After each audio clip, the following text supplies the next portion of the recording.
This is the story of 3 Chicagoans, all raised as Christians, all who've decided to ultimately reject that religion. Internet is down. Nadira Rodriguez Muhammad grew up Catholic, but found herself constantly questioning the long-held beliefs of her family. I always felt that something was missing for me. Ian Bushner is a law student at the University of Chicago. I felt like that there wasn't a God. Whitney Nichols is a new Loyola grad who grew up in suburban Streamwood. I guess what I was really looking for was what felt most natural and most logical to me.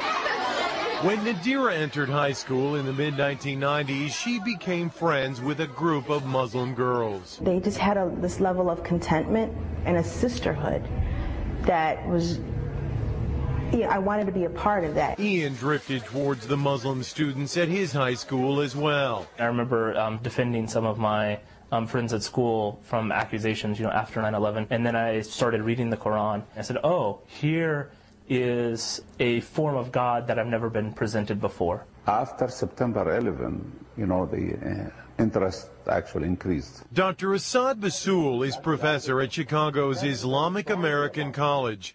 He says the tragedy 6 years ago initially prompted angry questions, but eventually many of the curious found answers to their own spiritual questions through Islam and converted. Sometimes, negative things bring positive things. In fact, according to a first-ever random sampling of American Muslims by the Pew Research Center, 21% of the nation's 2.4 million Muslims are converts to the faith. Eventually, I realized that I was looking to the Quran for advice, for direction, and at the point that you believe that the Quran is revelation from God, then you're a Muslim. The conversion has meant many changes in their lives. Ian prays 5 times a day. You'll finish a prayer and realize, I've just screwed something up. I've done something mean to somebody. Let me go back and correct that. Nadira wears the scarf, or hijab as it's called. It is part of my character, modesty.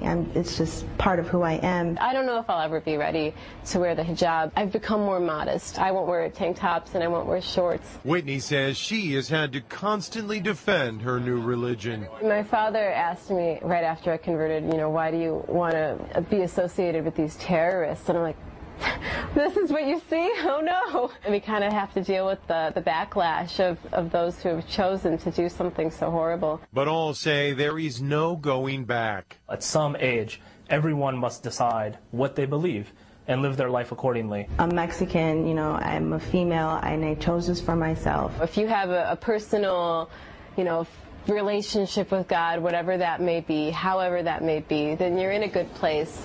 Mark Sexenmeyer, Fox News, Chicago.